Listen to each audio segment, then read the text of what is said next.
तो आप सभी साथियों को बहुत बहुत नमस्कार। आज के इस लेट नाइट सेशन में आपका स्वागत, अभिनंदन है। आशा करता हूं कि आज सभी जो हैं शानदार होंगे और थोड़े रिलैक्स होंगे, है ना संतोष जी? और बेहतरीन तरीके से आप अपने आने वाले प्रमोशन एग्जाम की तैयारी भी कर रहे होंगे। वाह, बहुत बढ़िया। देखते हैं हमारे बहुत सारे साथी जुड़ चुके हैं।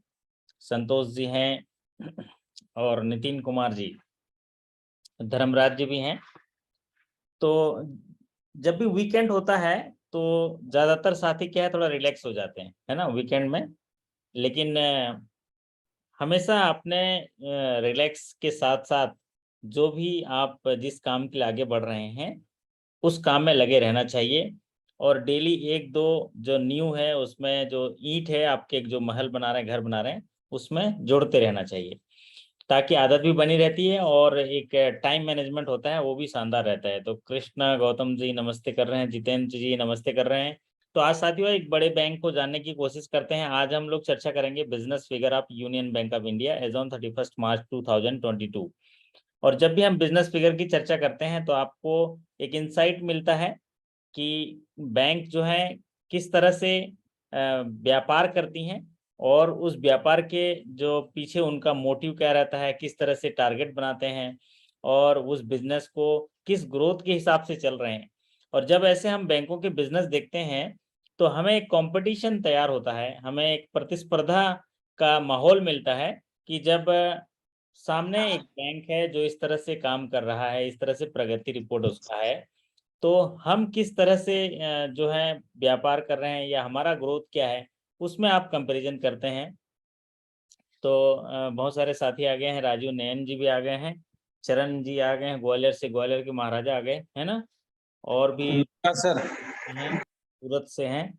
तो बहुत सारे साथी। राजू जी, कोई कमी हो गई आपके यहाँ कुछ? हाँ, नमस्ते सर। नमस्ते नमस्ते राजू जी। सर नमस्ते। नमस्ते जी। तो राजू नयन जी, ऐसे कोई क्षति हो गई क्या आपके यहाँ, कुछ हुआ क्या? हाँ, एक हमारे कुतिया में थे, मतलब मेरे पिताजी के चचेरे भाई के लड़के थे, भैया थे। ओके। वो पोस्टल में थे, पोस्टल डिपार्टमेंट में। असमय उनका निधन हो गया था, तो आज उनका 10 कर्म था। तो सनातन धर्म के अनुसार सर, और जो चलते आ रहा है परंपरा, उसको निभाते हुए ओके, चलिए। तो हम भी भगवान से प्रार्थना करते हैं कि आप मृत आत्मा को श्री चरणों में स्थान दे और इस दुख की घड़ी में आप पूरे परिवार को जो है साहस दे। और जो पुण्य आत्मा है उनका आशीर्वाद जो है बना रहे, और जो भी चीज़ उन्होंने परिवार के लिए किया है उसके लिए उनको आभार व्यक्त करते हैं और उन्हें भगवान श्री चरणों में स्थान दे, इसी प्रार्थना के साथ उनके लिए ओम शांति कहते हैं। तो ये जन्म भी निश्चित है तो मरण भी निश्चित है, और अगर हमने अच्छे कर्म किए हैं तो फिर स्मरण भी निश्चित है। इसी पंक्ति को याद करते हुए उनके लिए श्रद्धांजलि व्यक्त करते हैं। आज के सेशन में हम लोग जो है यूनियन बैंक ऑफ इंडिया के बिजनेस फिगर की बात करेंगे, और उसके बाद अगर आप लोग जगह होंगे, 5-10 साथी भी जगह होंगे, तो हम इंटरव्यू के एम्प्लॉय प्रोफाइल पे भी बात करेंगे। तो कोई जगह न जगह, शेखर जी जगह रहना चाहिए, फिर हम एम्प्लॉय प्रोफाइल पे बात कर लेंगे, है ना। एम्प्लॉय प्रोफाइल कितना महत्वपूर्ण है, उसमें क्या चीज़ लिखना चाहिए, क्या लिखने पर क्या क्वेश्चन आता है, ये सारी चीज़ों पे भी हम लोग चर्चा करेंगे। तो चलिए जरा फटाफट हम लोग बिजनेस फिगर पे चर्चा कर लेते हैं यूनियन बैंक ऑफ इंडिया का।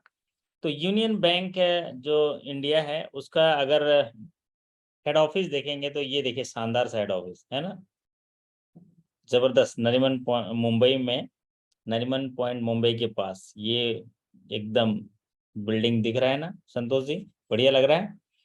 तो आइए ये जानते हैं, यूनियन बैंक ऑफ इंडिया का हेड ऑफिस है नरीमन पॉइंट में, और इसका जो ग्लोबल व्यापार है, ग्लोबल बिजनेस है, 17,48,800 करोड़ है।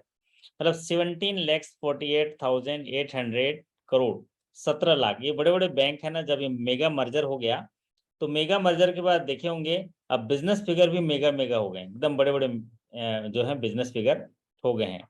तो यहाँ पर देखिए, ग्लोबल बिजनेस की बात करेंगे तो 17,48,800 करोड़, 17 लाख या 17.5 लाख, अगर याद रखना होगा तो 17.5 लाख। तो 17.5 लाख करोड़ का यहाँ टोटल बिजनेस है यूनियन बैंक ऑफ इंडिया का, 17,48,800 करोड़। और अगर इसकी डिपॉजिट की बात करें तो 10,32,392 करोड़, और एडवांसेस की बात करें तो 7,16,408 करोड़। तो अगर इसको अगर सरल तरीके से याद करेंगे तो संतोष जी इस तरह से याद कर सकते हैं कि 17 लाख का टोटल बिजनेस है, जिसमें 10 लाख डिपॉजिट है, 7 लाख एडवांस। ये सही रहेगा है संतोष जी? आसान रहेगा ये याद रखने के लिए। मतलब जो भी साथी यूनियन बैंक वो याद रखेंगे, लेकिन हम ये बता रहे हैं हम चर्चा में के लिए, क्योंकि यूनियन बैंक के जो साथी इसको देखेंगे या देख रहे हैं तो उनके प्रमोशन एग्जाम के लिए इंपॉर्टेंट है कि total business figure of Union Bank of India as on 31 March 2022 17,48,800 crore, जिसमें से 10,32,392 करोड़ जो है डिपॉजिट है और 7,16,408 करोड़ जो है एडवांसेस है। तो अगर याद करने के तरीके से अगर हम देखेंगे तो 17 लाख अगर मान लीजिए बिजनेस मानेंगे या 17.5 लाख अगर टोटल बिजनेस मानेंगे तो 10.5 लाख जो है डिपॉजिट है और 7 लाख जो है उनका एडवांसेस है। तो इसी तरह से आप याद रख सकते हैं। टोटल ग्लोबल बिजनेस की बात करें तो 17,48,800 और डिपॉजिट की बात करें तो 10,32,392 और एडवांसेस की बात करें तो 7,16,408। अब आता है कासा परसेंटेज। कासा परसेंटेज किसी भी बैंक के लिए एक अहम रोल अदा करते हैं और कासा परसेंटेज जो है वो भाग होता है कि जो टोटल डिपॉजिट्स होते हैं उस टोटल डिपॉजिट में करंट अकाउंट और सेविंग अकाउंट कितने हैं। तो यूनियन बैंक ऑफ इंडिया की 31 मार्च 2022 की स्थिति पर देखेंगे तो कासा परसेंटेज है 36.54%। जैसा कि हमने कहा कि 17.5 लाख जो करोड़ का बिजनेस है उसमें से 10 लाख करोड़ जो है 10,32,000 करोड़ का डिपॉजिट है, जिनमें से 3,77,193 करोड़ है। तो कासा परसेंटेज 36.54 है, जो अगर दूसरे बैंकों में देखा जाएगा तो उसके जो है थोड़ा कंपैरिजन में कम लगता है, लेकिन ये फिर भी अच्छा है। लेकिन और ज़्यादा अच्छा हो तो अच्छा है, क्योंकि 10 लाख करोड़ का बिजनेस इनका डिपॉजिट में है। 10,32,000 करोड़ डिपॉजिट में से 3,77,193 करोड़ कासा है और 7 लाख के आसपास लगभग इनका फिक्स डिपॉजिट है। तो ये और अच्छा होता तो बढ़िया रहता, कासा परसेंटेज और थोड़ा ज़्यादा हो, 40 के ऊपर हो या 44 तक हो, 45 हो तो और बढ़िया होगा। अब बात करते हैं इनके कुछ पैरामीटर का। तो जब फाइनेंशियल ईयर 21-22 की बात करेंगे तो बैंक क्या करती है, कुछ अपना टारगेट डिसाइड करती है कि डिपॉजिट ग्रोथ कितना करेंगे। 6 to 8% का टारगेट गाइडेंस था, लेकिन एक्चुअल इन्होंने 11.575% का ग्रोथ किया।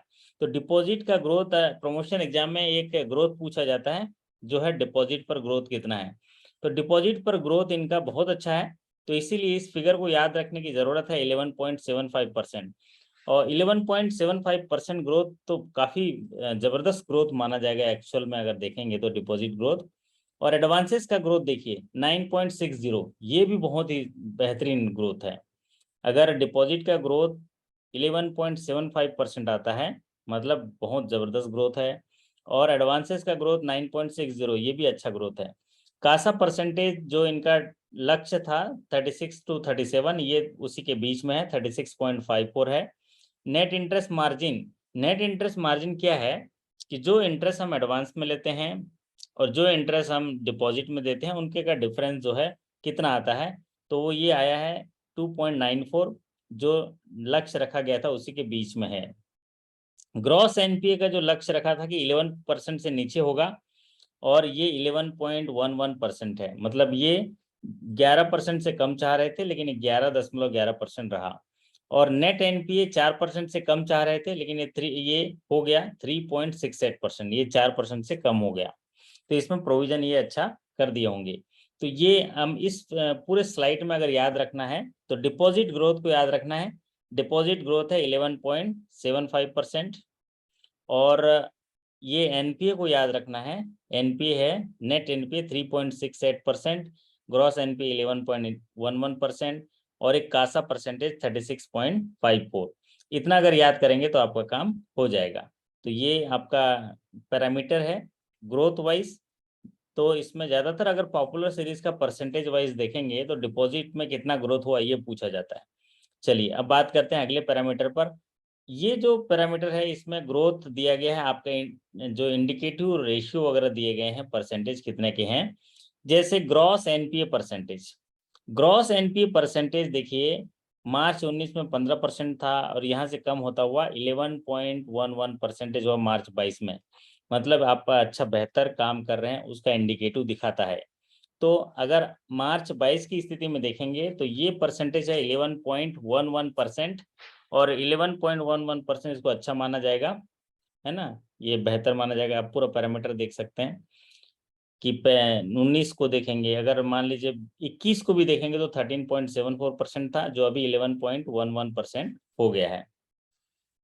अब नेट जो आपका नॉन परफॉर्मिंग एसेट्स है नेट, ये ग्रॉस एनपीए 11.11% था और नेट एनपीए जो है 3.68 था। ये तो और अच्छा है, ये जो है 6% से ज़्यादा नहीं होना चाहिए नेट एनपीए, ये तो 4% से नीचे का लक्ष्य रखे थे और ये 3.68% है।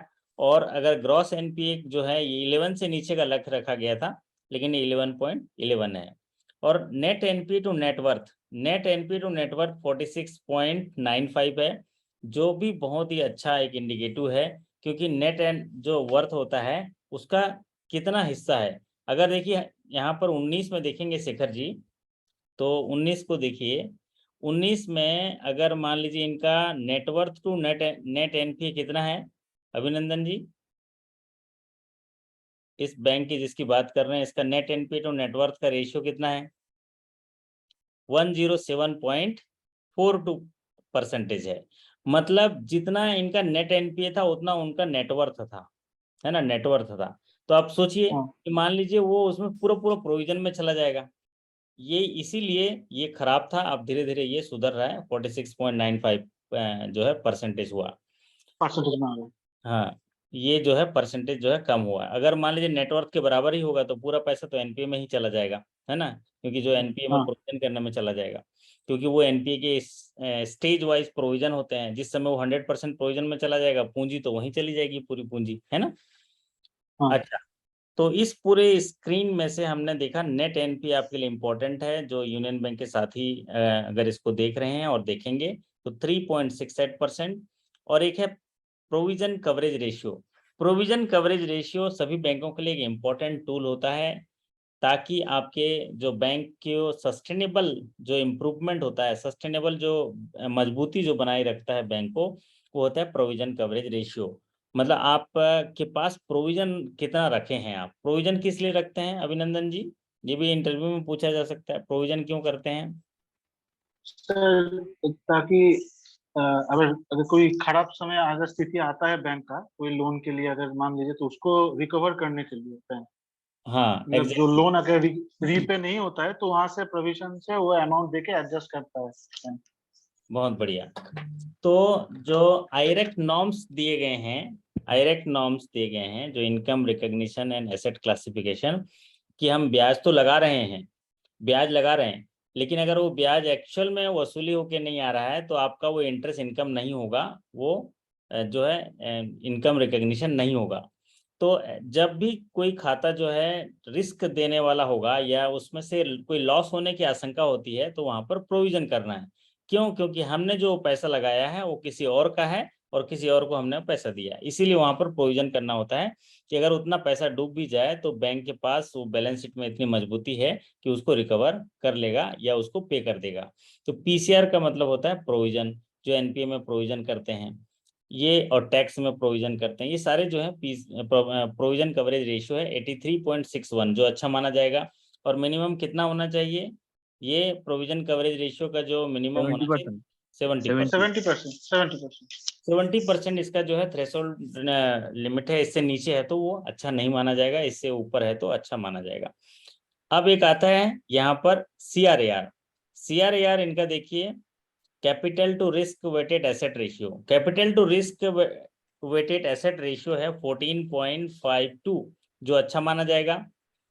क्यों? क्योंकि ये जो है बेसल 3 के हिसाब से जब भी हम कोई सा भी एसेट क्लासिफिकेशन में अपना पोर्टफोलियो बढ़ाते हैं या लोन देते हैं तो हमें उस लोन के रिस्क के आधार पर हमें पूंजी रखनी होती है और उसमें बढ़ोतरी हो रही है। ये जो है बेसल 3 के अनुसार 11.50% होना चाहिए 1 जनवरी 2023 से, जो यहाँ 14.52 है, जिसको अच्छा माना जाएगा। तो ये जो है सस्टेनेबल जो इम्प्रूवमेंट दिख रहा है। सस्टेनेबल इम्प्रूवमेंट इसलिए दिख रहा है कि पूरे ग्राफ में देखिए, ग्रॉस एनपीए घटना चाहिए, लगातार घट रहा है। नेट एनपीए घटना चाहिए, लगातार घट रहा है। नेट एनपीए टू नेटवर्थ घटना चाहिए, घट रहा है। और ये प्रोविजन कवरेज रेशियो बढ़ना चाहिए, बढ़ रहा है। क्रेडिट कॉस्ट जो है कम होना चाहिए, कम हो रहा है। और सीआरएआर जो है बढ़ना चाहिए, बढ़ रहा है। बढ़िया है ना, इंडिकेटिव है ना। तो ये जो है ये काम क्या आता है, मान लीजिए आप इंटरव्यू में गए हैं या प्रमोशन एग्जाम में तो सिर्फ आपको सिर्फ फिगर पूछाएगा, लेकिन इंटरव्यू में पूछेगा कि आपके बैंक का क्या अच्छा है ना। तो अगर इस बैंक का कोई साथी होगा तो बोलेगा सर हमारा जो है नेट एनपीए परसेंटेज बहुत अच्छा है सर, हमारे बैंक का 3.68% नेट एनपीए है। हमारा प्रोविजन कवरेज रेशियो एक बहुत बढ़िया इंप्रूवमेंट किए हैं, 83.61% है। और capital to risk weighted asset ratio हमारा 14.52 है अगेंस्ट 11.50, ऐसा बोल सकता है। और उसको जो है एक ये आपका प्लस पॉइंट दिखता है, जिससे कि बैंक जो है अच्छे से सस्टेनेबल बिजनेस कर सकता है। अगला इंप्रूवमेंट आपका जो है यहाँ पर देखिए रिटेल सेगमेंट में, कि जो लोन देते हैं बैंक, ये अच्छा इंडिकेटिव क्यों है, क्योंकि अगर रिटेल में हम लोन देते हैं तो उसमें एनपीए होने के कम चांसेस होते हैं, कम आशंकाएं होती हैं, और उनमें जो है इंटरेस्ट अर्न ज़्यादा होता है। तो अगर रिटेल की बात करें तो देखिए रिटेल में ग्रोथ 8.65% का है, हाउसिंग लोन में 8.25% का है, और व्हीकल लोन में ग्रोथ देखिए, व्हीकल लोन में तो कमाल का ग्रोथ है ना, एकदम अग्रेसिव मार्केट का कब्जा कर लिया, जैसे 33.49% का ग्रोथ है व्हीकल में। क्योंकि सबसे आसान जो अगर हम लोग किसी कंज्यूमर को जो है सबसे आसान तरीके से लोन दे सकते हैं, वो या तो एक गोल्ड लोन है और व्हीकल लोन है, अगर इस रिटेल सेगमेंट में देखेंगे तो, है ना अभिनंदन जी। आप आप हाँ सर, एकदम।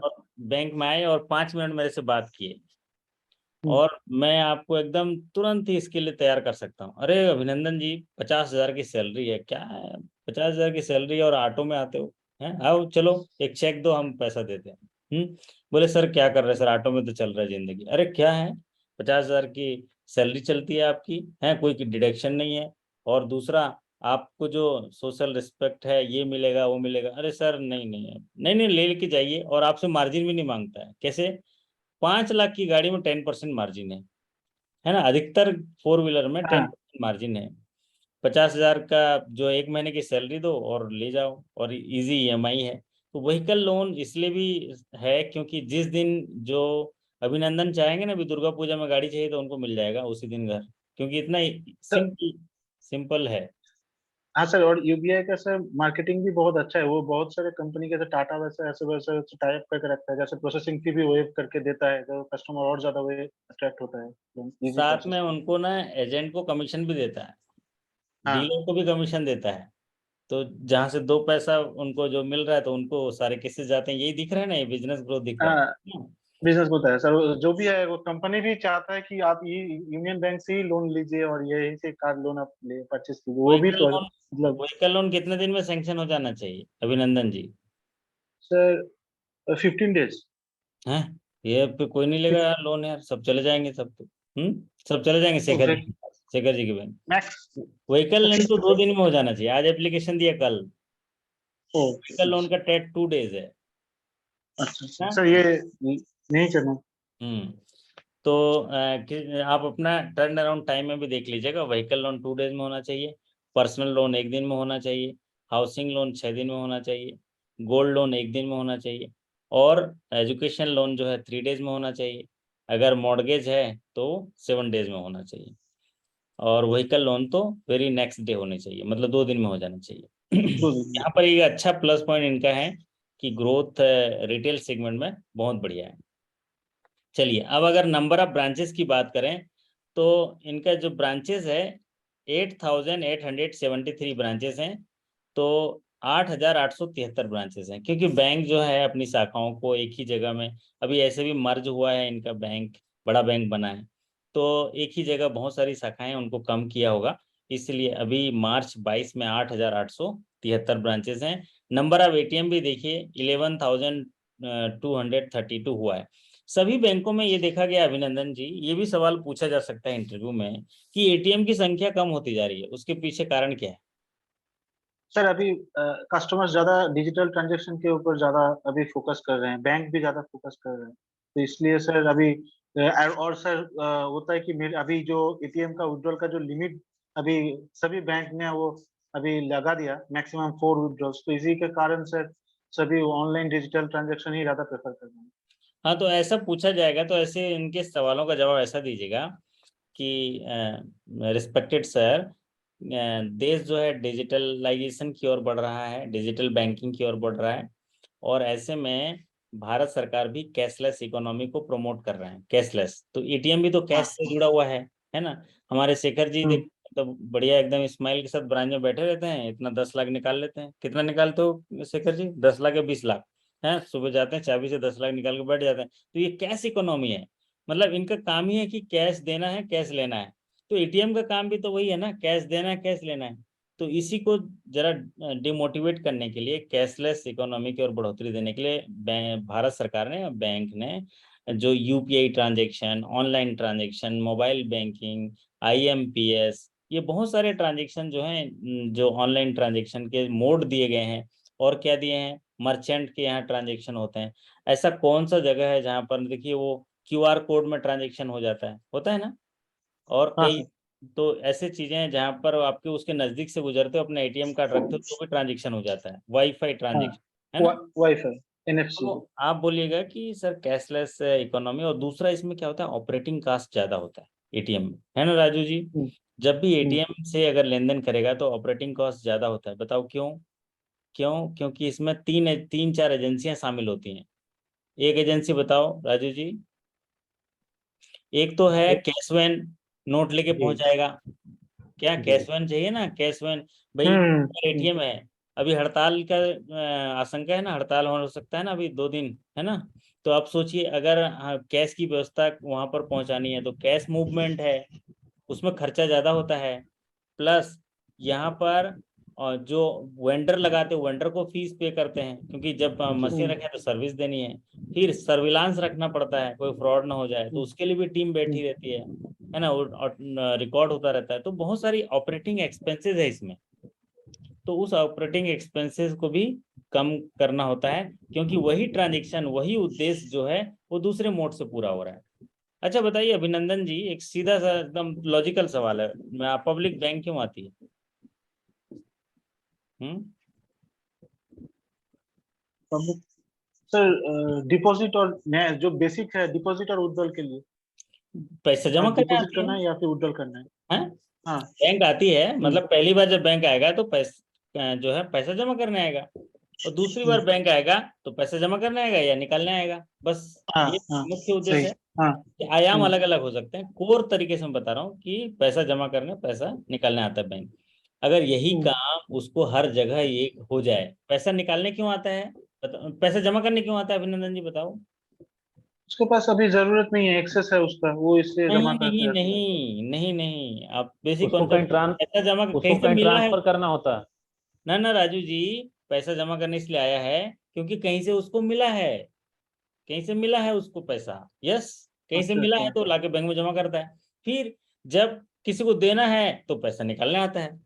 अगर कहीं से मिलने वाला है पैसा तो भी ऑनलाइन हो जाए, किसी को देने वाला पैसा ऑनलाइन आ जाए, तो कैशलेस इकोनॉमी हो जाएगी। हाँ, वो लिक्विड कैश में जा डील कर रहा है, तो अभी लिक्विड कैश। बात हाँ समझ हाँ। में आई? इसको थम्स अप कर दो, हाँ। बैंक का तो यही काम है ना? और सर। दूसरा, अभी तो हमारे शेखर जी इधर सीख जाएंगे बहुत सारा कि सर आप तो इतना सिखा दो कि कस्टमर बैंक ही ना आए, बोले एफडी बनाना है ऑनलाइन बना लो, है ना? हाँ सर। एक हर महीना कस्टमर मीटिंग करने का एक प्रोविजन है ना?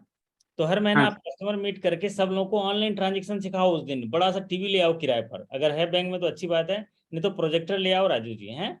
और बहुत सारे कस्टमर को बुलाओ, क्योंकि प्रोजेक्टर में बहुत सारे दिखेंगे। उसमें क्या करना, एक वीडियो बना लेना, और वीडियो बना के उसमें जो दिखाना कि देखो मोबाइल बैंकिंग कैसे करते हैं या ऑनलाइन खाता कैसे खोलते हैं। तो हर, अगर ये सिखा दोगे ना पब्लिक को, तो पब्लिक इतना इंटरेस्ट लेती है कि वो खुद काम में, मेरे को नहीं जाना अभिनंदन के पास, एक तो वो गुस्सा करते हैं और उधर बिठा देते हैं कोंटे में, उधर बैठो, उधर जाओ, उधर जाओ, बाद में आना 2 घंटे बाद। तो वैसा ना, वो खुद सिखा दोगे ना उसको, इतना मजा आएगा कि एक चमत्कार होगा अभिनंदन जी। वो क्या होगा, गांव में वो बैंकर बन जाएगा, सबका यही करेगा वो, अगर उसको सिखा दोगे तो। आप खुद ही देखे होगे, नया कोई काम हम सीख जाते हैं तो हमें क्या रहता है, हमको पड़ोसी को सबसे पहले बताएंगे, अरे देख मैं ना खाता खोलना सीख गया, खुद ही पैसा निकालना सीख गया, यूपीआई करना सीख गया। तो ये एक फायदा होता है, इसलिए इसको सिखाना है। तो यहाँ पर देखिए नंबर ऑफ ब्रांचेस 8,873, अगर एटीएम है देखेंगे तो ग्रेजुअली कम हो रहा है 11,232। लेकिन इतने सारे शाखाओं के माध्यम से, मतलब सोचिए 8,000 शाखाएं मिलके जो है लगभग 17.5 लाख या 18 लाख करोड़ का बिजनेस करते हैं। फिर भी बिजनेस तो बहुत है, मतलब इतना बताइए, सोचिए कि 8,873 जो ब्रांच हैं वो 17.5 लाख का बिजनेस करते हैं, तो बिजनेस भी बहुत अच्छा है।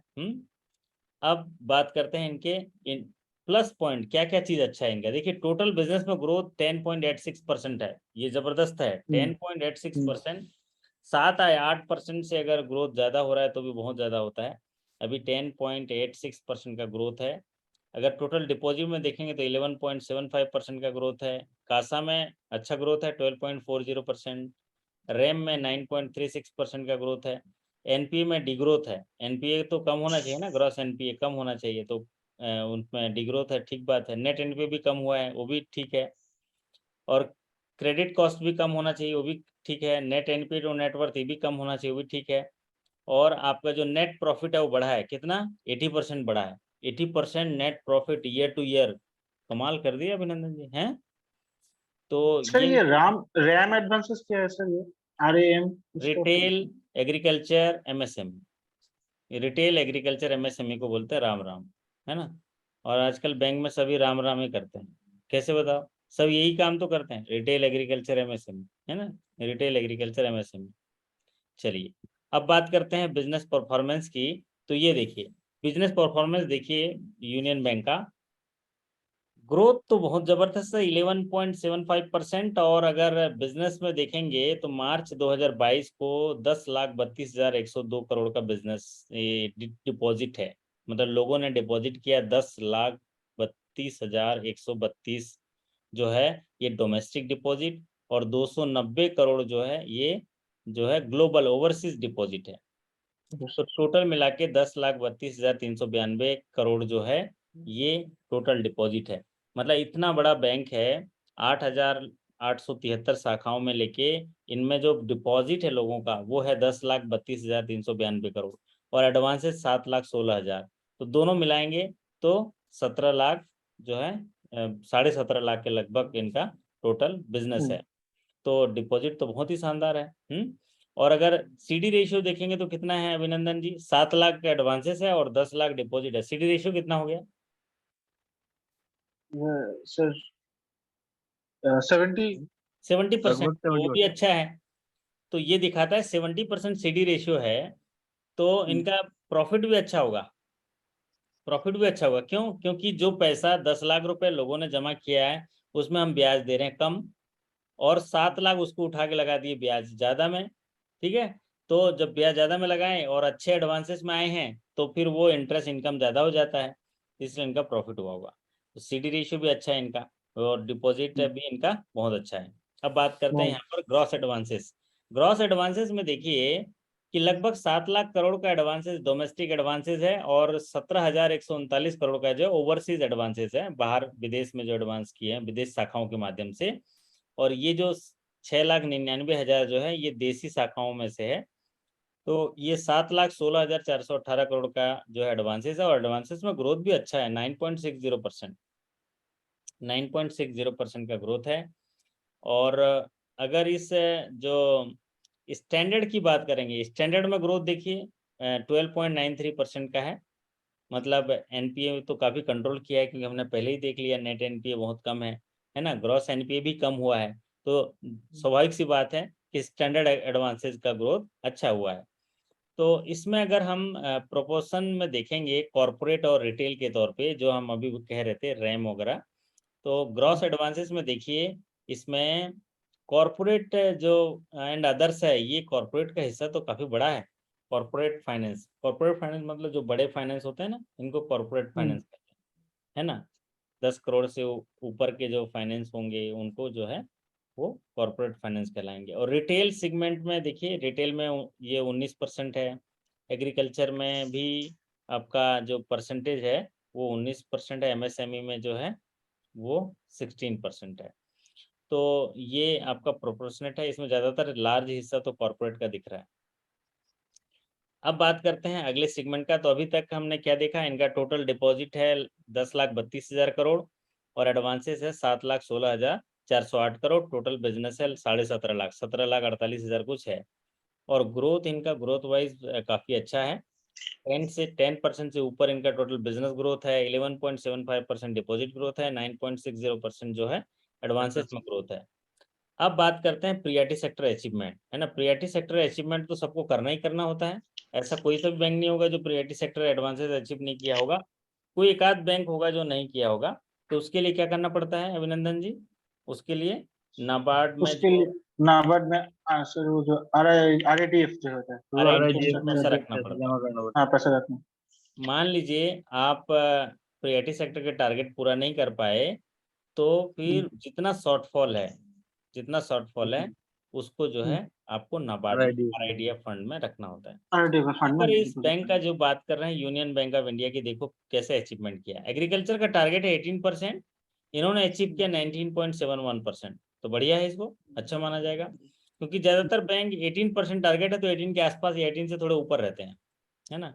स्मॉल एंड मार्जिनल फार्मर की बात करें तो 9% का टारगेट था, जिसको उन्होंने 13.65 कर दिया। ये तो बहुत अच्छा है।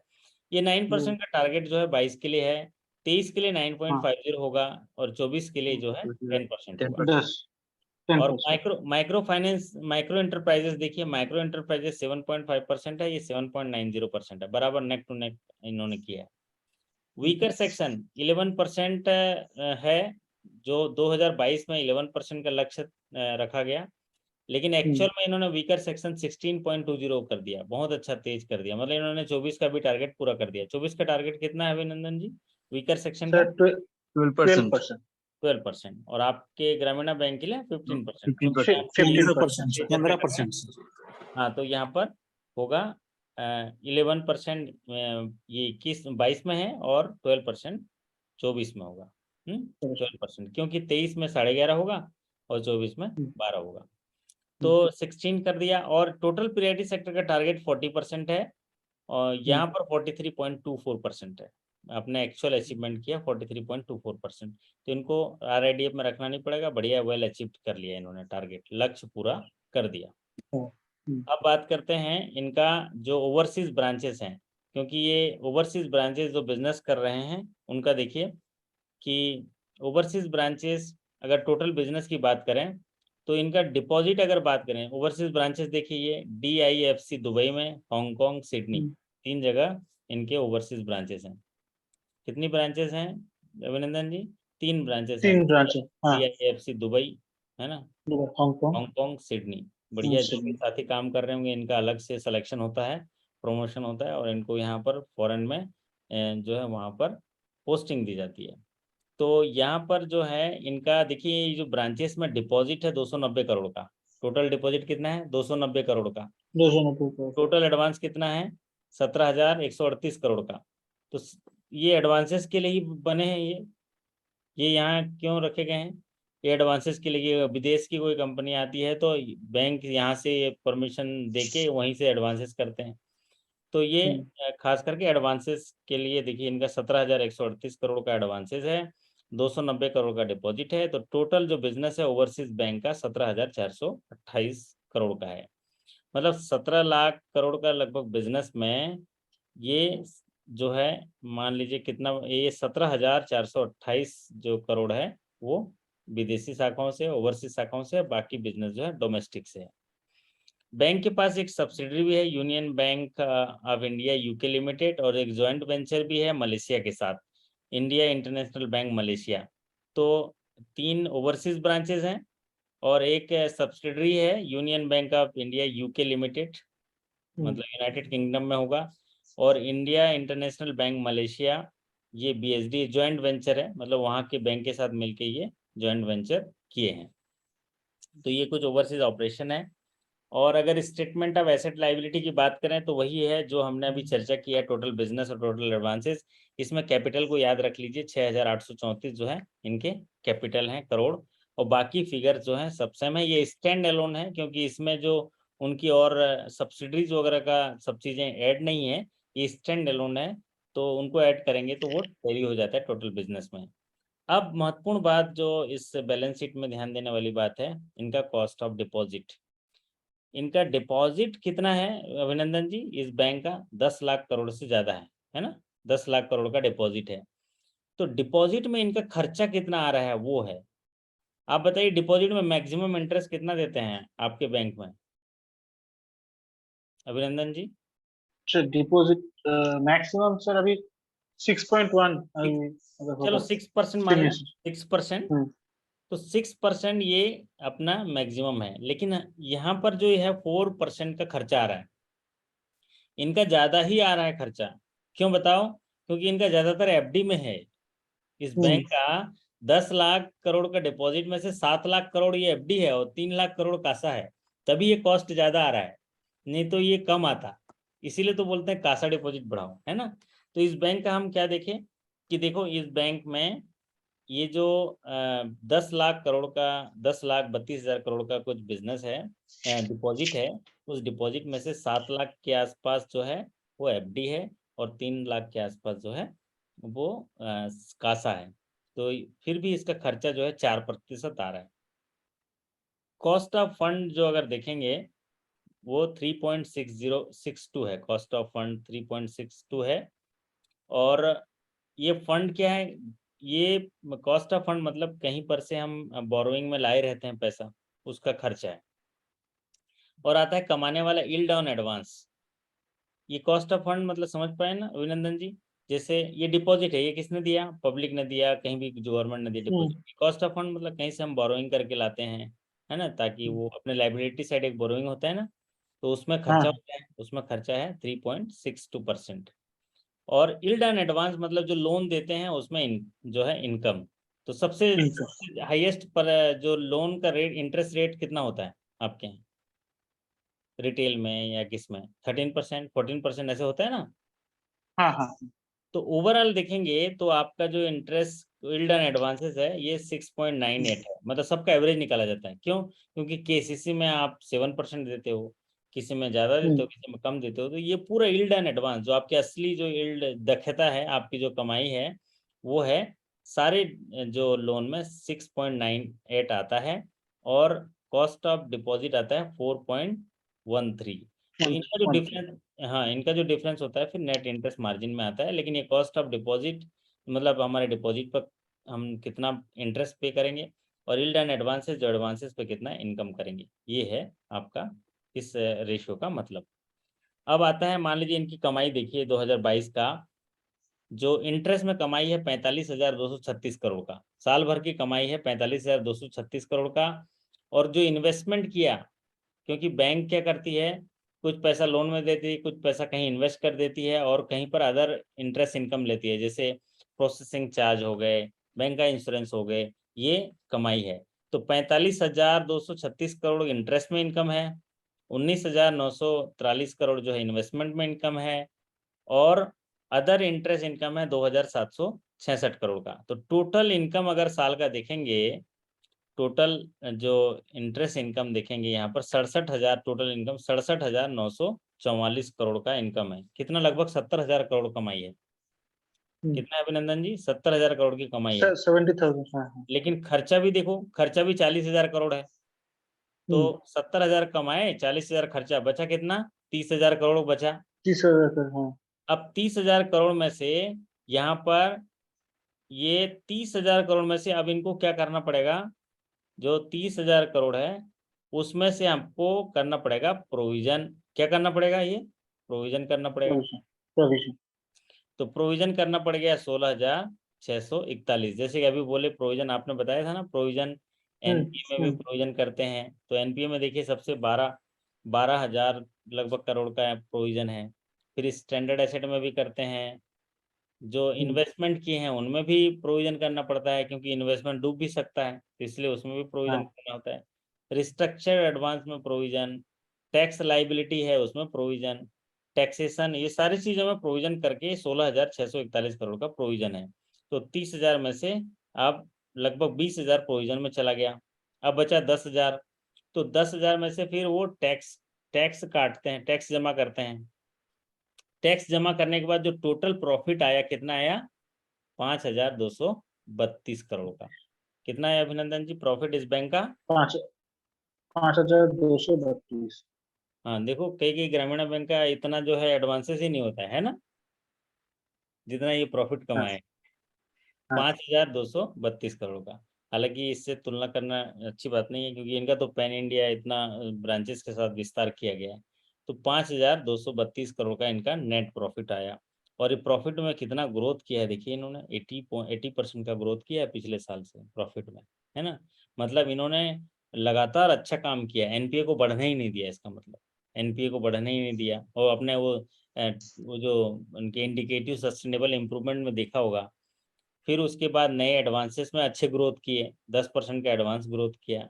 इनका सीडी रेशियो भी बहुत अच्छा है, 70% का। इसी वजह से इनका प्रॉफिट भी तगड़ा बढ़ा है। 80% का ग्रोथ मायने रखता है ना अभिनंदन जी? क्या कहना है आपका? बढ़िया है। लेकिन किसी किसी पैरामीटर में सर हमारा ग्रामीण बैंक छोटा एरिया में काम करने के बाद भी किसी किसी पैरामीटर में यूनियन बैंक से भी ज्यादा है हम लोग। आप अपने से कंपेयर मत करो भैया, आप तो बहुत डिफिकल्ट जगह में करते हो काम, आप डिफिकल्ट जगह में काम करते हो, आप तो कोई कॉर्पोरेट फाइनेंस नहीं करते हो। इनका प्रॉफिट नहीं, क्यों बढ़ा है इतना मालूम है? आपने देखा होगा 46% हाँ कॉर्पोरेट लोन दिया है। Corporate finance. हाँ सर। तो जब इतना बड़ा लोन दिया है, बड़े लोग हैं, उन्हें ब्याज भी ज्यादा लगा होगा, है ना। और हाँ, वो हम लोग का तो 10 लाख ही बड़ा बहुत बड़ा लोन हो जाता है। ठीक है। चलिए, तो अब आते हैं एक प्रॉफिटेबिलिटी मेजरमेंट, जो ब्रांचेस के माध्यम से जो इनको कितना बिजनेस करते हैं। तो अगर बिजनेस पर ब्रांच देखेंगे तो 200 करोड़ के आसपास का बिजनेस है, ये 198.91, है ना। कल भी एक बैंक की चर्चा कर रहे थे ना, कल कौन सा बैंक का चर्चा कर रहे थे हम लोग? बड़ा बैंक है, एक बैंक का चर्चा किया ना कल, बिजनेस फिगर कैनरा बैंक का नहीं था, वो बैंक था Punjab national bank. Punjab national bank की चर्चा की पीएनबी। ना, वो भी लगभग हाँ 200 करोड़ का बिजनेस कर रहे थे एक ब्रांच से। एक ब्रांच 200 करोड़, यहाँ भी देखिए लगभग 200 करोड़ का बिजनेस है, 198.91। बिजनेस पर एम्प्लॉय 23.26 करोड़। 26। पंजाब नेशनल में भी 20 करोड़ के आसपास था, एक एक एम्प्लॉय 20 करोड़ का बिजनेस करता है, और एक ब्रांच 200 करोड़, सेम कंडीशन यहाँ पर है ना। ग्रॉस प्रॉफिट यहाँ 2.49 करोड़, तो ग्रॉस 49। प्रॉफिट यहाँ पर है 2.49, और ग्रॉस प्रॉफिट पर एम्प्लॉय 2.29, मतलब 29 लाख। और पंजाब नेशनल बैंक का 20 लाख था, यहाँ 29 लाख है।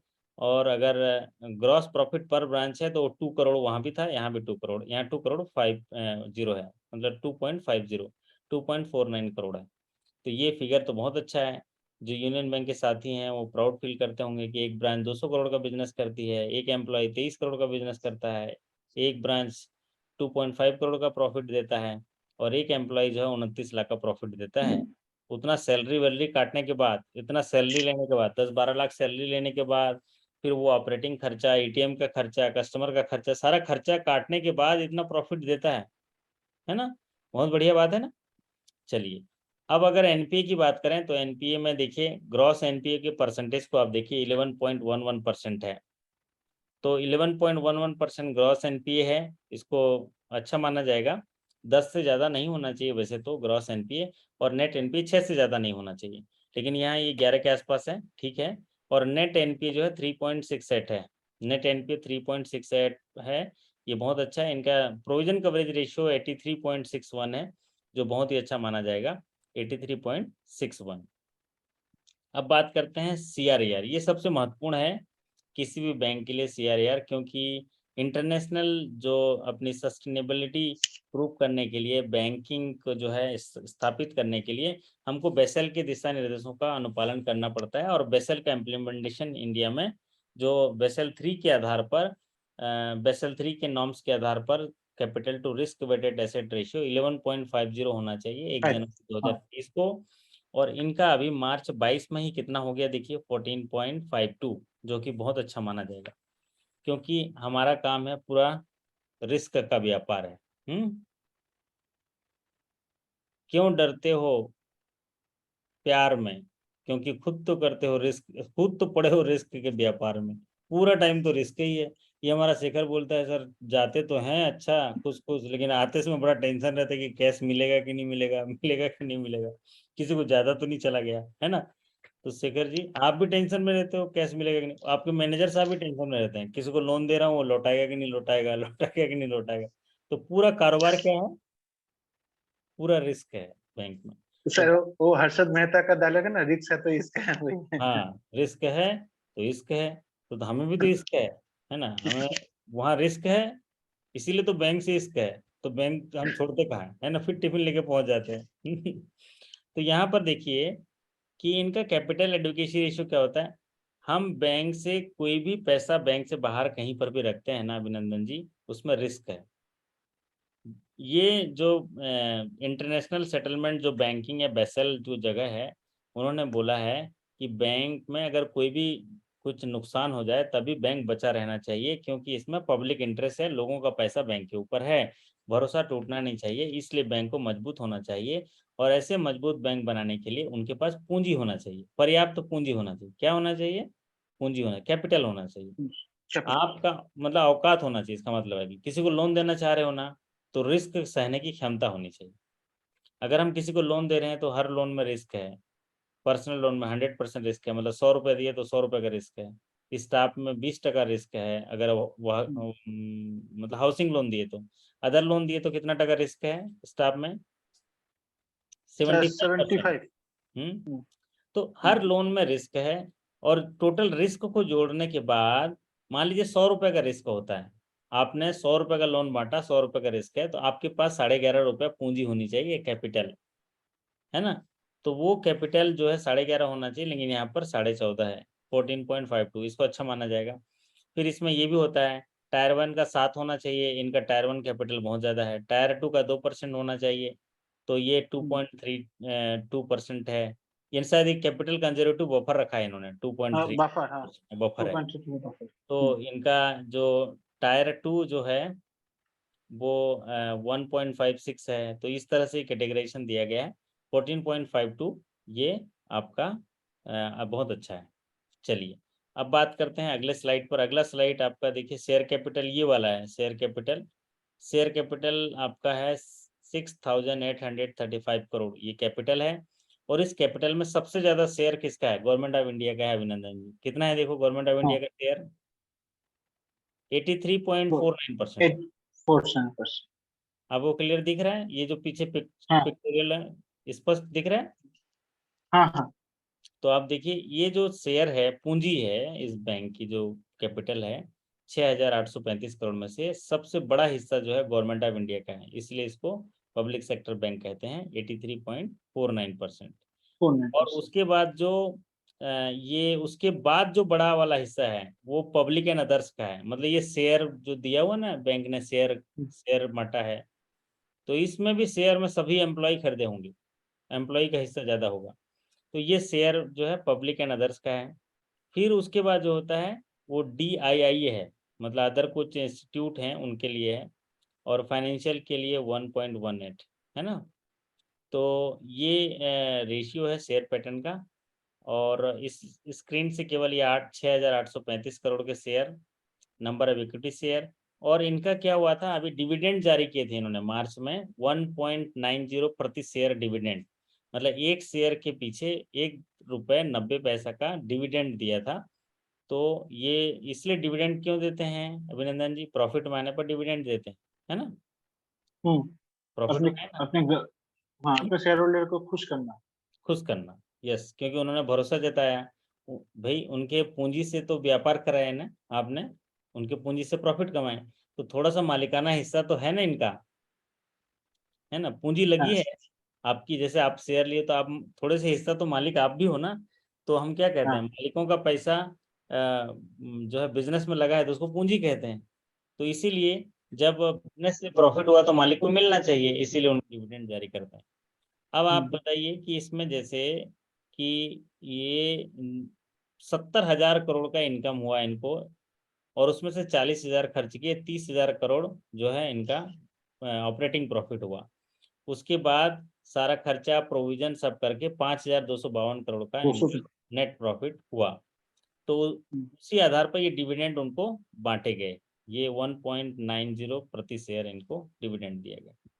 चलिए अब बात करते हैं कुछ डिजिटल प्रोडक्ट। जब भी आप बैंक के लिए देखते हैं तो उनके डिजिटल प्रोडक्ट को जो है क्या क्या नया डिजिटल प्रोडक्ट लॉन्च किया उसको जानना बहुत ज़रूरी है। जैसे अभी ज़्यादातर बैंक हैं क्या करते हैं, ऑटोमेटिक सिस्टम में चले जा रहे हैं। ऑटोमेटिक सिस्टम में इसलिए जा रहे हैं क्यों, क्योंकि हमारे ऑफिसर शेखर जी के पास तो समय नहीं है ना, अभिनंदन जी के पास समय नहीं है। तो ऐसा सिस्टम अडॉप्ट करिए कि अभी आप लोग यहाँ बैठे हो, घर बैठे आपका लोन भी बढ़ना चाहिए। कैसे होगा, प्री अप्रूव पर्सनल लोन दे दिए।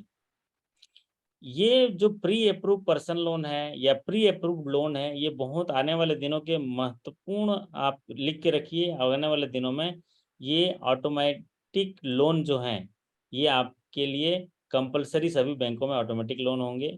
आपकी बैंक में स्टाफ ऐसे भी कम होते जा रहे हैं, और अभी 2 ही लोग तो ऐसे ही रहते हैं आपके यहाँ, 2 लोग से कम तो और नहीं हो सकते, एक आदमी नहीं हो सकता, 2 लोग कम से कम चाहिए डुअल कंट्रोल में, क्योंकि मेकर चेकर कॉन्सेप्ट होता है। लेकिन देखिएगा आने वाले दिनों में सारे सिस्टम ऑटोमेटिक हो जाएंगे। कैसे, ये प्री अप्रूव लोन से सभी ये क्या करते हैं, ऐसे सॉफ्टवेयर डिजाइन किए गए हैं जो खुद ही वॉच कर लेता है उसकी एलिजिबिलिटी। अब एक एग्जांपल बताता हूँ, प्री अप्रूव लोन कैसे मिलता है। अगर कोई खातेदार है, खाते में अच्छा एवरेज बैलेंस मेंटेन करता है, 2 लाख रुपए हमेशा 1,50,000 मेंटेन करके रखा हुआ है, या उसके खाते से आरडी भी बन रहा है, उसके खाते से एफडी में भी चला जा रहा है, और उसके खाते में इनकम भी आ रहा है, क्रेडिट भी आ रहा है, तो ऐसे लोगों को वो लगातार 6 महीना वॉच करने के बाद उनको जो है ये प्री अप्रूव पर्सनल लोन दे देते हैं। कैसे, सैलरी क्रेडिट हो रहा है हर महीना, अभिनंदन जी हर महीना 50,000 रुपये हाँ। क्रेडिट हो रहा है, हर महीना 50,000 क्रेडिट हो रहा है, और सिस्टम वॉच कर लेता है कि उसके खाते में हमेशा 50,000 1 लाख रुपए बैलेंस रहता है, और वो जो है 50,000 का 50% विड्रॉ करता है, 25,000 विड्रॉ करता है, 25,000 जमा हो जाता है, उनमें से 5,000 आरडी में चला जाता है, 5,000 जो है एसआईपी में चला जाता है। ये वॉच करता रहता है सिस्टम, और देखेगा उठा के किसी दिन आपको दे देगा कि प्री अप्रूव लोन 10 सेकंड में पाओ। 10 लाख रुपए का आपका 50,000 का 20 गुना, ग्रास का 20 गुना, है ना, 50,000 का 20 गुना तो 10 लाख। तो आपके मोबाइल ऐप में दिखा देगा कि प्री अप्रूव लोन, एक बटन दबाइए आपके खाते में पैसा, है ना, पूरा पेपर फ्री। तो ये पर्सनल लोन जो है इस तरह से वो डिसाइड करते हैं, आपके अकाउंट को ट्रैक करते रहते हैं, और उस आधार पर ये देते हैं। अब 10 लाख का जो है वो अगर ईएमआई देखेंगे तो 25,000 के आसपास आएगा, और 25,000 हर महीना उसके खाते में जमा हो रहा है। अभिनंदन समझ रहे हो मेरी बात? हाँ। उसका सैलरी 50,000 जमा हो रहा है, लगातार 1 साल 6 महीने से देख रहे हैं, और देख रहे हैं कि अभिनंदन जो है 25,000 ही निकल रहा है, मतलब 25,000 को उसका बचत कर रहा है, एवरेज बैलेंस मेंटेन करके रखा है, फिर 5,000 आरडी में भी जा रहा है, एफडी में भी जा रहा है। तो इसी आधार पर वो प्री अप्रूव लोन देते हैं। तो जो भी प्रोडक्ट हैं उनमें आपके डिजिटल प्रोडक्ट को जानना जरूरी है। ये चूँकि बहुत सारे ये एमएसएमई के हैं, एफडीआर मोबाइल है, यूबी कौन है, इसके बारे में पूरा डिटेल तो मुझे इस बैंक का नहीं पता है, लेकिन जो इस बैंक के होंगे वो ये स्कीम को जरूर जान लें। यूनियन नेक्स्ट क्या है, न्यू एज सुपर एफ है, PAPL pre approve personal loan, तो इन स्कीम्स को जान लेंगे तो उनके लिए बेहतर होगा। सर यूनियन बैंक का डीबीयू भी बहुत सारे जगह पे ओपन हुआ है, डीबीयू यूनियन बैंक, डीबीयू क्या है यूनियन बैंक का? और डिजिटल बैंकिंग यूनिट जो अभी। अच्छा हाँ, डिजिटल बैंकिंग यूनिट्स, हाँ वो भी है। तो यहाँ पर ये देखिए मुद्रा लोन भी इन्होंने ऑटोमेटिक करके रखा है, Shishu Mudra, end to end digital sanction, बताइए end to end digital sanction. तो और end to end digital MSME 5 crore तक डिजिटल एमएसएमई किया हुआ है। अब यूनियन प्रेरणा करके इनका एक नया जो है इनिशिएटिव है, digital platform, HR platform to empower human capital and derive business strategy ambition.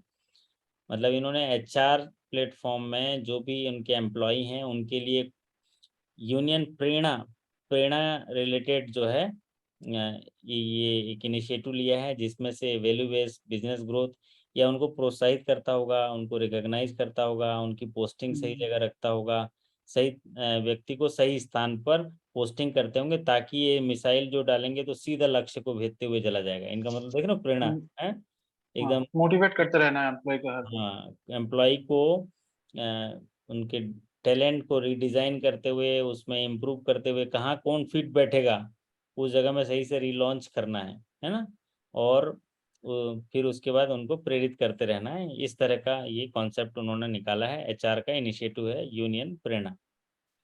अब अगर इनके टच पॉइंट की बात करें, यूनियन बैंक का कस्टमर टच पॉइंट, तो देखिए टोटल ब्रांचेस 8,873 ब्रांचेस, एटीएम 11,232, और इसके अलावा बीसी पॉइंट भी होगा, जो शायद बीसी पॉइंट यहाँ पर दिया नहीं है ना, तो बीसी पॉइंट भी होगा।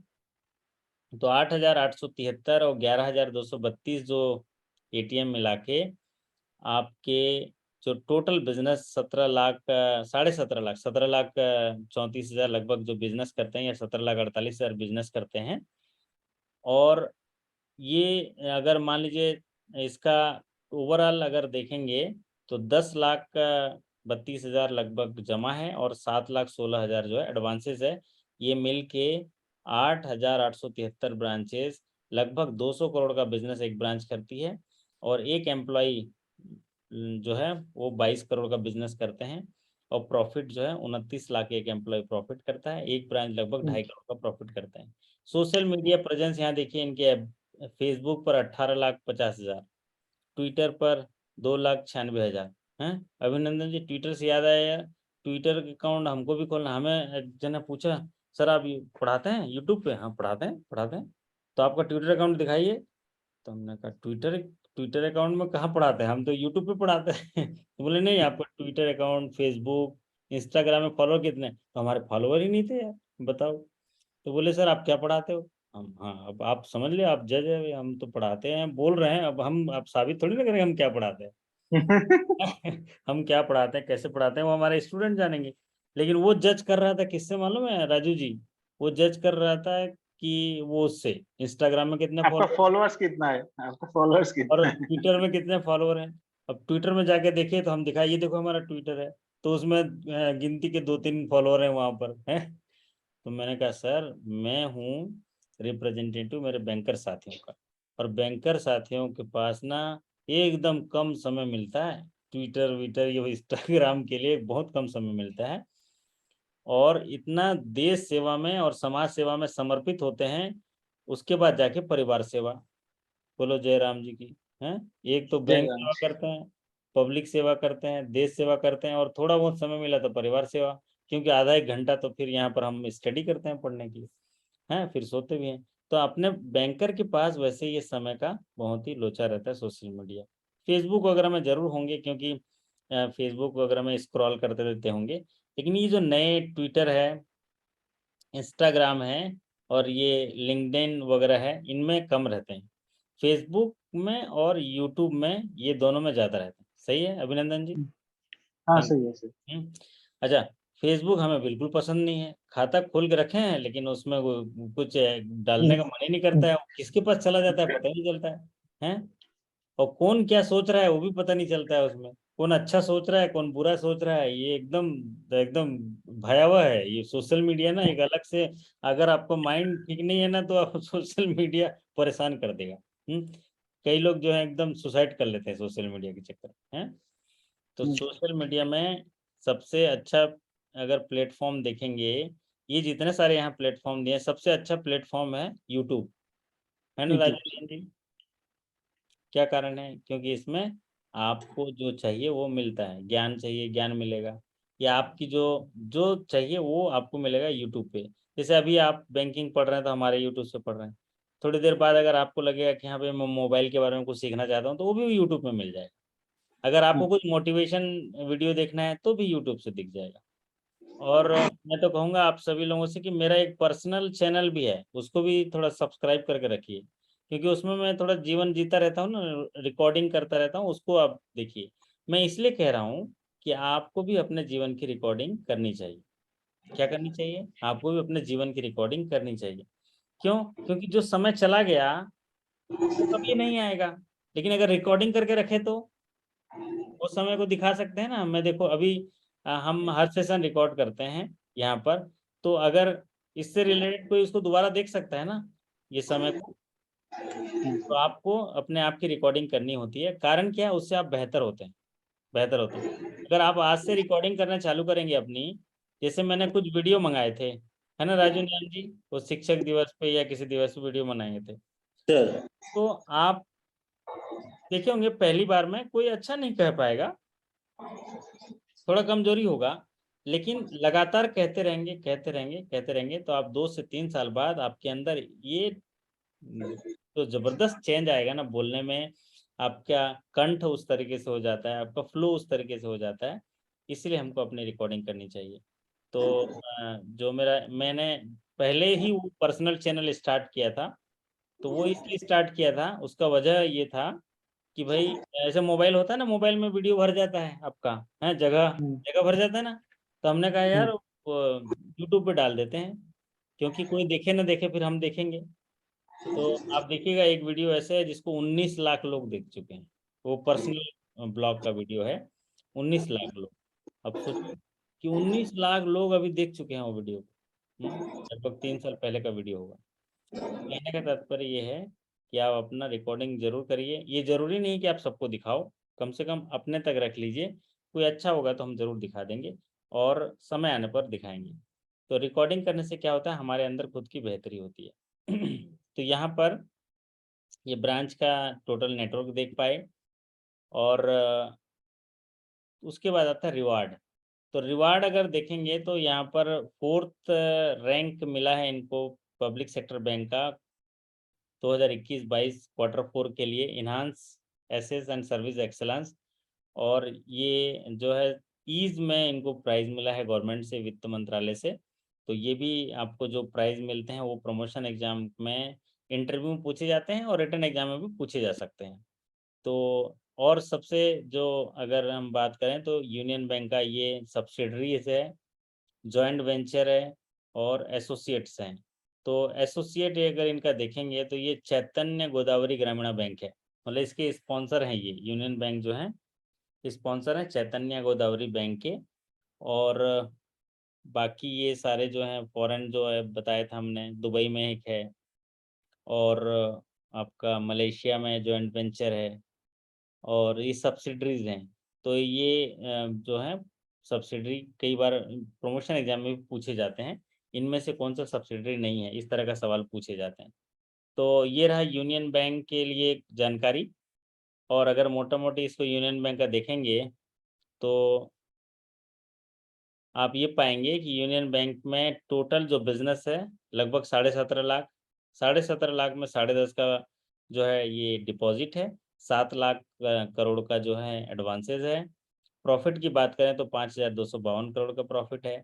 ब्रांचेस की बात करें तो 8,873 करोड़ का ब्रांचेस है। एक ब्रांच 200 करोड़ का बिजनेस करता है और एक ब्रांच 2.5 करोड़ का ग्रॉस प्रॉफिट कमाता है। एक एम्प्लॉय 29 लाख का प्रॉफिट कमाता है।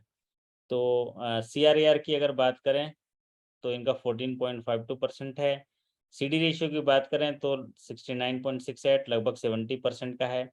कासा परसेंटेज 36.54% है और ग्रॉस NPA 11.11% है और नेट NPA 3.68% है और प्रोविजन कवरेज रेशियो 81.63% है। इतना ही याद कर लेंगे ना तो आपका पूरा काम हो जाएगा, क्योंकि हम जानते हैं कि अगर आपको सक्सेस नहीं मिलती है ना तो आप मेहनत करते रहिए, मेहनत करते रहिए। किसी काम को इतनी बुरी तरीके से करो, इतनी बुरी तरीके से करो, इतनी बुरी तरीके से करो कि वो काम करने आ जाए।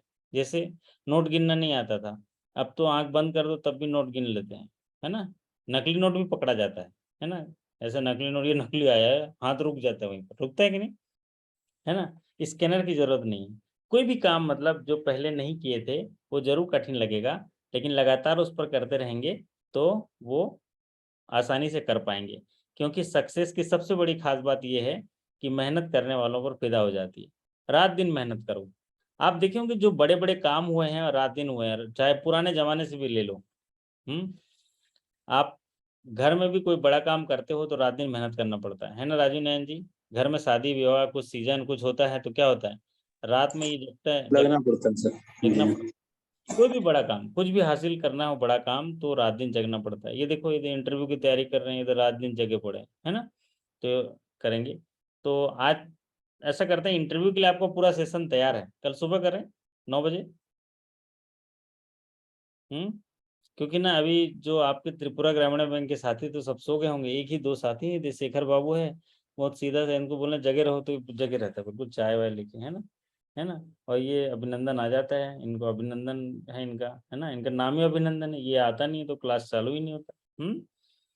तो इनका अगर हम नॉर्मल डिस्कशन के तौर पे बात करें, एक बात तो क्लियर है कि अभी 12 बज गए हैं, तो कल संडे है, कल सुबह हम लोग इंटरव्यू का सेशन कर लेंगे। पूरा मटेरियल रेडी है, मुझे मेहनत करने की ज़रूरत नहीं, इनपुट भी रेडी है। और फिर कल एक सेशन और भी करना होगा, रात को करेंगे एक सेशन। अगर हम यूनियन बैंक ऑफ इंडिया के लिए बात करें तो इसमें से कौन सी इनकी बैंक का कौन सा चीज़ अच्छा लगा शेखर जी? पूरे सेशन में से कौन सा चीज़ एक अच्छा लगा यूनियन बैंक ऑफ इंडिया के?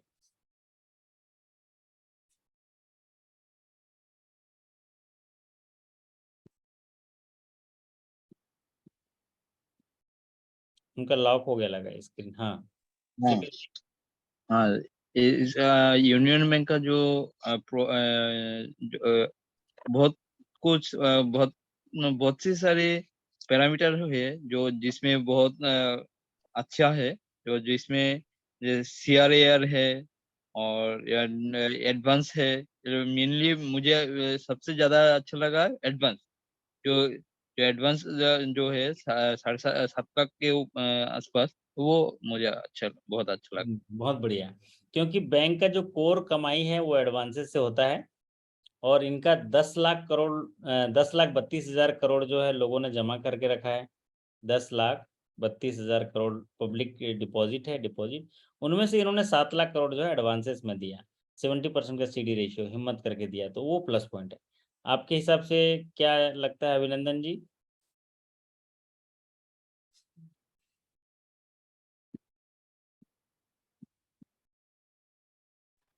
हेलो। हाँ हाँ सर, जो जो फॉरेन का जो बिजनेस है, ये लोग जो फॉरेन में जो एडवांसेस देता है, अभी तो हाल जब भी 3 ही ब्रांच है सिर्फ अभी, तो 3 ब्रांच में भी सर उन्होंने जो फॉरेन में जो एडवांस दिया वो भी काफी अच्छा नंबर्स है सर, वो भी अच्छा हाँ, लगा मुझे। 17,128 करोड़ का है। 3 हाँ। ब्रांचेज हैं, ओवरसीज ब्रांचेज हैं, 17,128 करोड़ का है। और उसका डिपॉजिट है ओवरसीज ब्रांचेस में 290। 290 करोड़। हाँ, लेकिन वो उसको अच्छा नहीं माना जाएगा, मतलब 3 ब्रांचेस में 17,000 अच्छा। मैं तो अगर होता तो वो सस्टेनेबल इम्प्रूवमेंट में दिखाता। इनका एक अच्छा। अच्छा है एनपीए बहुत कम, हम्म, नेट एनपीए है ना, एनपीए हम्म, कम है। मतलब इतना जब एडवांसेस में ग्रोथ है, एडवांसेस ज़्यादा है, उसके बावजूद भी 3.68% का एनपीए, मतलब कम नेट एनपीए कम है, तो ये कहीं ना कहीं सीधे प्रॉफिट से कोरिलेट होता है, आपके कैपिटल से कोरिलेट होता है। क्योंकि एनपीए बढ़ा मतलब कैपिटल पे वार करेगा, प्रॉफिट पे वार करेगा, और फिर आपको पीसीए की तरफ ले जाएगा, रिटर्न ऑन एसेट कम कर देगा। फिर बहुत सारी चीज़ें कम कर देगा, तो ये अच्छा है। और क्या अच्छा है राजू नैन जी? CRAR इनका ज्यादा है सर, ऐसे जनरली 11.5% होना चाहिए, लेकिन इनका उससे भी ज्यादा है कहीं। बहुत बढ़िया। इनका जो capital to risk weighted asset ratio इनका 14.52% है, जो जी बहुत अच्छा है। मतलब इनके पास पूंजी है। इनमें देखिए, मैं देखा रिजर्व सरप्लस लगभग 63,000 करोड़ से ज़्यादा है। मतलब रिजर्व सरप्लस वही होता है जो प्रॉफिट है, और जिनका इस्तेमाल वर्तमान में नहीं होना है, बाद में होना है, इसीलिए तो रिजर्व कहा जाता है, रिजर्व रख है ना। तो इनके पास वो ज़्यादा परसेंट है। और शेयर कैपिटल में भी देखिएगा, इसमें इनका परसेंटेज ठीक ठाक है। तो पूंजी अच्छा है, तभी तो 14.52% जो है इनका CRAR है, जो कि 11.50 होना है। एक और पैरामीटर इनका बहुत अच्छा है, वो है प्रोविजन कवरेज रेशियो 81.63%, 81.63% इनका प्रोविजन कवरेज रेशियो है। फिर CD रेशियो इनका अच्छा है, जैसा कि इन्होंने बताया शेखर जी ने। और कासा परसेंटेज में और थोड़ा अच्छा हो सकता है, कासा 36.54 है। 10,32,000 करोड़ में से, मतलब 10 लाख में से केवल 36, मतलब 3 लाख लगभग कासा है, जो ज्यादा हो सकता है। तो चलिए, आज हम लोग सरल शब्दों में जब ऐसे डिस्कस करते हैं तो ये कुछ अच्छा समझ में आता है ना अभिनंदन जी, ये बिजनेस ऐसे डिस्कस करते हैं तो, सर बहुत सारे चीजें सर क्लियर होता है सर। है ना। क्योंकि अगर मैं ये बिजनेस ऐसे ही भी आपके पास रहता ही होगा, लेकिन फिर भी मैं जानबूझ के डिस्कस करता हूँ कि भाई अपने बैंक को जाने तो, उससे फायदा क्या होगा। देखिए इतना सारा डिस्कस किया ना, अभी आप जाके अपने ब्रांच का बैलेंस शीट बना लेना जाके, इंटरव्यू में ये काम आएगा अभिनंदन जी। आपके ब्रांच का क्या करना कि मार्च 22 में कितना बिजनेस था, अभी कितना बिजनेस है ना, और जब आप इसमें पोस्टिंग हुए थे तब कितना बिजनेस था। तो बता पाओगे ना कि सर मैं रात दिन उस त्रिपुरा ग्रामीण बैंक में काम करता हूँ, तो देखिए मेरा बिजनेस जो है, मैं जब ज्वाइन किया था सर उस समय 10 करोड़ का बिजनेस था, लेकिन आज जो है 12 करोड़ है, 13 करोड़ है। तो ये कैसे बता पाओगे जब आप उसके पास फिगर होगा। और फिर उसके बाद आप देखोगे कि आपका प्लस पॉइंट कौन सा है, 5 पैरामीटर निकाल के ले जाना, और नहीं समझ में आए तो मेरे साथ डिस्कस करना निकाल के, यहीं पर जैसे स्क्रीन पर आते हैं कि सर आपको बोलेंगे ना कि आप रात दिन उस बैंक में काम करते हो, उस ब्रांच में जाते हो, कौन सी ब्रांच जाते हो आप अभिनंदन जी? सर मेरा ब्रांच के नाम है पंचवटी। पंचवटी, हम्म, पांचकोटी, नहीं पंचवटी, मतलब जो अभी वो बांग्ला में पंचवटी, बोलने से पंचवटी, हाँ मतलब जो पांचों, जो बैनियन ट्री होता है, बट उसको हिंदी में बट या बांग्ला में बट गज बोलते हैं सर। ओके, जो वो पांचों बट बट का जो मिलन होता है एक जगह में, वही पंचवटी, उसके नाम से आता है ये पंचवटी। बहुत बढ़िया। रामायण में जिक्र है सर पंचवटी का, हाँ पंचवटी, पंचवटी का, हाँ सीता, जहाँ सीता का जो जहाँ सीता जो वनवास के दौरान में भगवान श्री राम जो है गुजारे थे जंगल में, वन में, पंच तो पंचवटी। पंचवटी में ही अपना वो जो है कि आवास बनाए थे, माता सीता के साथ, लक्ष्मण के साथ जो रहते थे। तो वही जगह है क्या? नहीं नहीं नहीं मतलब वो वही पंचवटी नाम हुआ सर। अच्छा सर, नाम है नाम हो। है ना। जी। तो कहने का तात्पर्य यह है कि उस जो ब्रांच है ना, वो ब्रांच का आप 5 कोई चीज ऐसे बताओ जो आपका प्लस पॉइंट है। आपकी ब्रांच का, तो ये कैसे निकालोगे, है ना। ये जो हमारे कौन रामायण में जिक्र कर रहे हैं वो तो नासिक के आसपास है ना, नासिक, नासिक में है, ओल्ड हाँ नासिक है ना। अयोध्या। हाँ, जो पंचवटी में जहाँ पर भगवान आए थे ना, उनका ट्रांसफर थोड़ा जल्दी जल्दी हो जाता था, रूरल ब्रांच में ज्यादातर रहे, वो रूरल ब्रांच में हो जाता था, कभी पंचवटी, फिर महीना भर नहीं गुजरा के ट्रांसफर कर देते, दूसरे ब्रांच चले जाए हैं। तो हाँ, आपके ब्रांच का आपको 5 स्ट्रेंथ देखना है कि आपका ब्रांच 5 कौन सी जगह अच्छी है, एडवांसेस अच्छा है, रिकवरी अच्छा है, ये सब आप देख के मुझसे बात करना, ठीक है। शेखर जी आपके लिए भी यही है, 5 प्लस पॉइंट आपकी शाखा का, अगर ये बता पाए तो आपके इंटरव्यू के लिए प्लस पॉइंट होगा, तो आपको सर समझ मैं तो आएगा कि शाखा अच्छा, में नहीं हूँ, मैं तो हेड ऑफिस में पोस्टिंग हूँ, मेरा हेड ऑफिस में पोस्टिंग है। अच्छा हेड ऑफिस में पोस्टिंग है तो पूरा हेड ऑफिस का देखना पड़ेगा, फिर पूरा हेड ऑफिस मतलब पोस्टिंग है तो पूरे बैंक का देखना पड़ेगा क्या अच्छा है ना। ठीक ठीक ठीक है, ठीक ठीक है। ओके। और अपने साथ में जो जो डेस्क नाम देखते क्या हैं कौन सा है? डिपार्टमेंट उसको होगा। जैसे जो लोग ब्लाइंड होते हैं, जो लोग हाँ, कौन सा देखते हो आप, कौन सा डिपार्टमेंट देखते हैं, वो उसको देखना पड़ेगा, ठीक है। तो हम लोग बिजनेस फिगर देखने से ये चीज़ें पता चलता है कि हमको कौन से प्लस पॉइंट है और हम किस में बेहतर कर रहे हैं उसको बताने के लिए, क्योंकि हम रात दिन मेहनत कर रहे हैं इसलिए। चलिए, तो आज के सेशन में इतना ही। अब हम आप सभी के अच्छे कार्य निष्पादन, अच्छी सकुशलता और सफलता के साथ विदा लेते हैं। कल सुबह जो है हम लोग 9 बजे बढ़िया एकदम चाय के साथ, है ना। मैं एक ना आप लोगों को एक है छोटा सा एक्सरसाइज भी कराने वाला था, देखता हूँ अगर वो ट्रेनर जो अगर समय देंगे ना तो कल हम लोग कर लेंगे, नहीं तो सुबह सुबह 7 बजे सबको जगा देता और स्क्रीन पर ही कुछ छोटे छोटे एक बैंकर को क्या क्या करना है वो सिखाने के लिए मैंने बात किया था। अगर वो सुबह कहीं शायद तो उनका रिप्लाई नहीं आया, तो मैं भी बात नहीं कर पाया, मैं खुद ही लेट आया मैं। अगर कनेक्ट हो जाएंगे कल तो मैं कनेक्ट कर लूँगा, दिन में सीख लेंगे आधा घंटा कि छोटी-छोटी क्या एक्टिविटी करनी चाहिए एज़ ए बैंकर हमको, ताकि हम अपने सेहत को बेहतर कर रख सकें। वो बिल्कुल स्क्रीन में सिखा देंगे, जरूरी भी है है सर। ना? और 2 चीज़ें सिखाएँगे, एक तो छोटा-सा हेल्थ एक्टिविटी, मतलब आपको थोड़ी देर में उठना चाहिए, कितनी देर में उठना चाहिए, कितनी देर में क्या-क्या चीज़ करनी चाहिए, वो थोड़े उनके पास चीज़ें हैं बताने के लिए। फिर हेल्थ टिप्स भी देते हैं कि हमें ब्रेकफ़ास्ट ऑफ़िस टाइम में कैसे करना है या लंच कैसे करना है, मतलब सबकी थोड़ी गतिविधि पता है। अब मुझे मालूम नहीं इसलिए मैं बता नहीं पाऊँगा, या जिस दिन मैं सीख जाऊँगा तब बता पाऊँगा। तो कल हम कोशिश करते हैं उनसे हम चर्चा करेंगे, आधा घंटा आप लोग रहिएगा, है ना? तो आज विदा लेते हैं, कल मुलाकात करेंगे। सुबह वाला टाइमिंग सर क्या होगा सर, सर जो ट्रेनर सुबह 9 सर बजे। आएंगे? नहीं अच्छा वो सर ये वो अगर उनको उनसे मैं 7 बजे का बोला था, 7 बजे का बोला था, लेकिन अभी उनका कंफर्मेशन नहीं आया है तो बता नहीं सकते। तो भी हो सकता है वो सुबह 6:30 से चले जाते हैं ना, कहीं पर अपॉइंटमेंट होता होगा उनको मॉर्निंग। जो ट्रेनर है वो एक्चुअल में फिजिकल ट्रेनर है ना, तो एक्टिविटी कराते हैं, कहीं पर चले गए होंगे किसी होटल वोटल में। तो बात होगी तो हम लोग बाद में कर लेंगे, 10 बजे कर लेंगे। अपने वो बता देंगे, सिखा देंगे स्टेप, आप लोग नोट करके आप लोग करिएगा। सर यानी ये सुबह का सेशन 9 बजे का सब थोड़ा पहले हो सकता है क्या सर? 9 से पहले थोड़ा, 9 से अगर पहले। पॉसिबल होगा तो, अगर पॉसिबल होगा तो सर। अच्छा, तो क्योंकि वैसे क्या तो कि हम सर एक्चुअली हम्म, एक्चुअली कल क्या है, मेरा डॉटर का तबीयत ठीक नहीं है, तो उसका डॉक्टर का पास अपॉइंटमेंट है 10:30 को, तो मैं सुबह शायद वो क्लास पूरा अटेंड नहीं कर पाऊंगा, इसलिए मुझे ठीक है। तो लेके कल जाना कोशिश पड़ेगा। करते हैं कि अर्ली हो जाए, जल्दी में। वैसे तो हम तैयार रहते हैं, बट कल करेंगे, कल सेशन करेंगे, है ना, जल्दी की कोशिश करेंगे। और अगर ट्रेनर मिल गया तो 7 बजे कर लेंगे। वो ट्रेनर अगर मिल गया ना, तो आप लोग को पहले से पॉपअप कर देंगे, 1 घंटे का समय दूंगा नोटिफिकेशन के लिए, 1 घंटे में तैयार हो जाएंगे। और नहीं भी मिला तो भी वो रहेगा, मतलब शेड्यूल में है, वो करेंगे। बहुत अच्छा करते हैं, 1-2 ट्रेनिंग में करा चुका हूँ पहले भी। बस ये है कि वो रिकॉर्डिंग नहीं हो पाया था, क्योंकि वो बैंक में जब सेशन करते हैं ना, तो बैंक के सेशनों को रिकॉर्डिंग अनुमति नहीं होता है। ये तो अपन लोग का पर्सनल जो है सारा चीज़ें, तो ये रिकॉर्डिंग करेंगे, ठीक है। तो चलिए आपसे विदा लेते हैं। एक शानदार रात आपको दे रहा हूँ। आप सभी को इस शानदार रात में इसका इस्तेमाल करिएगा भगवान की प्रार्थना करने में, अपने घर परिवार के लिए, वो स्वास्थ्य की, कल्याण की और सबके अच्छे सद्बुद्धि की कामना करते हुए भगवान को एक छोटा सा प्रेयर कर दीजिएगा।